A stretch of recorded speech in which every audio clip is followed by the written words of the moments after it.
Good morning mga ka-builders. Ayan. Okay.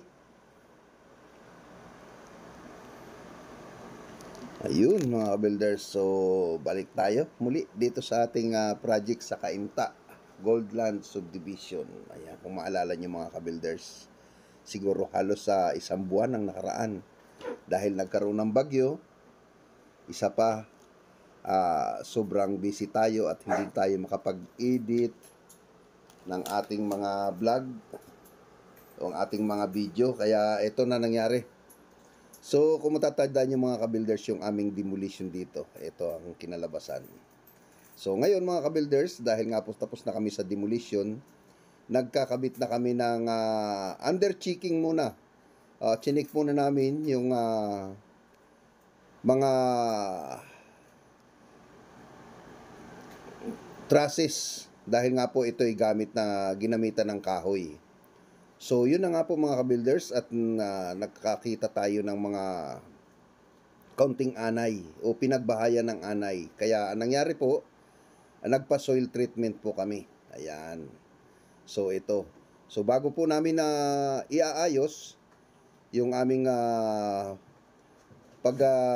pipinis sa bahay na ito, dahil nga po sa interior renovation po ito, full renovation. So, kailangan namin i-soil treatment at siguraduhin na wala na pong anay na maninirahan. So, kung makikita po nyo mga ka-builders, ito po yung mga bakat ng anay dati. Kaya, naisipan namin at naisuggest ko nga po doon sa may-ari na kailangan ng i-soil treatment, dahil nga po sa nakakita rin kami ng iba pang mga buhay na anay. Subalit, hindi naman po lahat at kakaunti na lang. Ayun. So, yun na nga po.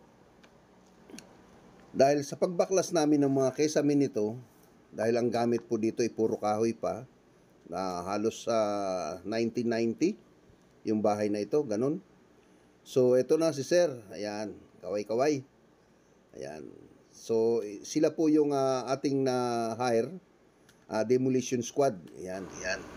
Anay Terminator. Ayun. So, mga ka-builders, ang ginagawa rito ay binubutasan po yung flooring ng halos 1 meter by 1 meter, ganyan.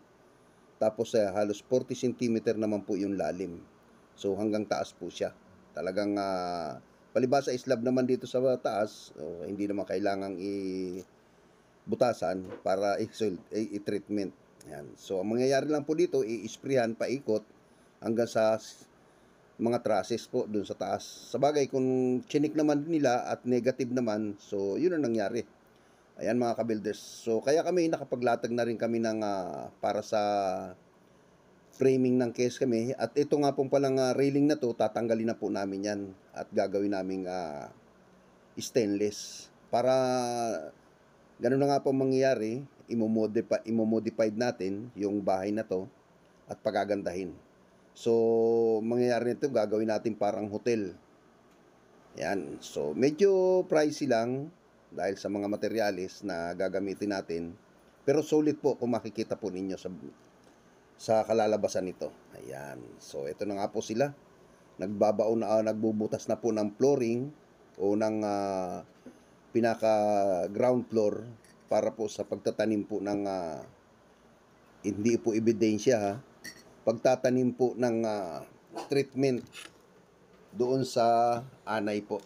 Ayan. So, kaya mga ka-builders, ito po muna yung aming ginawa. Pagkatapos po naming magtibag lahat ng mga kesame at dinimulis na rin po namin yung mga dapat i-demolish para sa preparasyon po. So, sa bagong design po na gagawin ko sa bahay na ito. So, pinagkatiwala sa atin ng ating kumpare yung paggagawa ng bahay niya. Actually mga ka-builders, wala po itong interior design. So, ito po ay imagination ko na disenyo na gagawin sa bahay nila. Dahil nga po sa medyo may kababaan po yung slab o yung ceiling niya.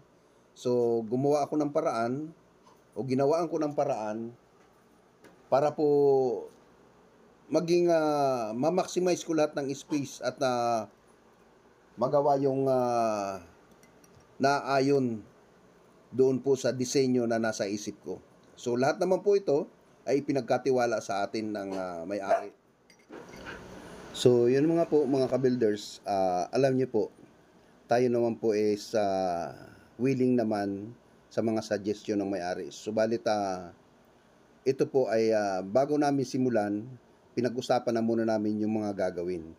So ngayon, habang pinag-uusapan po namin yung mga gagawin dito sa bahay niya, nakatatak na po sa isip ko at binibigyan ko na kaagad sila ng idea kung ano ang magiging itsura ng bahay nila oras na matapos. So gayon na lang po ang pagtitiwala nila sa atin bilang kontraktor para doon sa kanilang bahay. So alam niyo mga ka-builders, dito may CR po iyan. Ito, tinanggal natin para lumuwag ang bahay. Alam niyo naman po yung unang vlog natin ito. Tapos dito po sa lugar na to, naka-cubicle po yan. May rehas. Yan. So parang ito yung laundry area nila nung araw. So masikip talaga at maliit yung pinaka-living area nila. Dahil pagpasok niyo po, halos 4x4 meters na lang po yan. O 4x5. Ayan. So, maliit na po dahil may CR pa po siya. May hagdan at saka ito pong laundry area nito. So, dinimulis natin at gagawin natin yung bar counter. Ayan. So, ayan mga ka-builders. Ito na po yung itsura niya nung harapan ng bahay na yan. So, kung nakikita po ninyo, dati ganito po yan sa katabi niya ang itsura. Ngayon, ito na.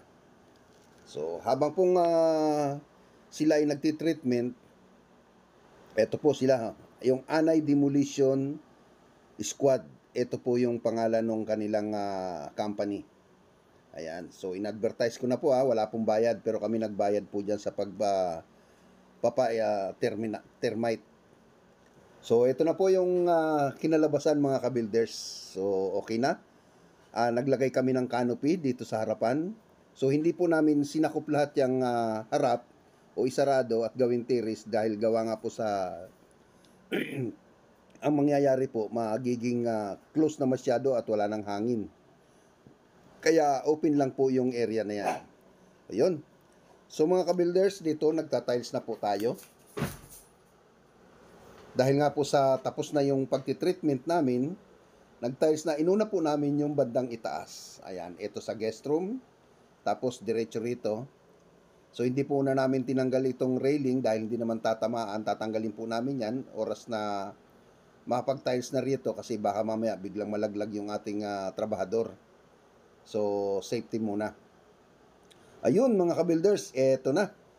Ang pinakakahintay nyo, ito yung garage area. Ayan. So, kinabitan po namin yan. Ito po yung itsura niya, aesthetic style. Ayan.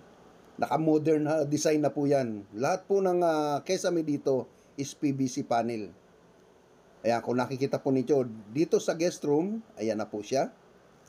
So, medyo mahaba-haba nga po yung nangyaring pagitan ng aking vlog. Gawa nga po ng dahil dito. Hindi ko po maiuunti-unti o bagkabit ng isa tapos araw-araw ibablog ko po at papaalam ko po sa inyo, papakita ko sa inyo yung nagkaganapan dito. Kaya eto na po siya. Ito po ay halos 1 buwan ang pagitan na nakaraan ng bagyo.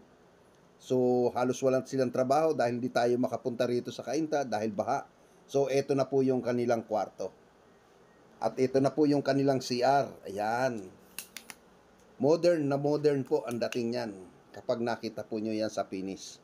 So siguro mga 1 linggo ang pagitan, makikita po ninyo yung kabuuan ng finish ng CR na to, pati yung mga sliding door. Ayan. Okay mga ka-builders, hanggang po sa susunod na aking video o pag-update ng project na ito at makikita nyo po lahat kung paano natin mapapaganda. Pati po yung mga walk-in closet dito, makikita po ninyo. Ayan, ayan. Okay mga ka-builders, hanggang sa susunod po. Oy, siya nga pala, shoutout ako kay pare. Pare, shoutout sa iyo, ingat-ingat kay Mare. Thank you very much. At doon sa aking mga subscriber na isang buwan na naman kayong naghihintay. Shoutout ako sa inyo at kita-kita tayo sa susunod na vlog. Thank you.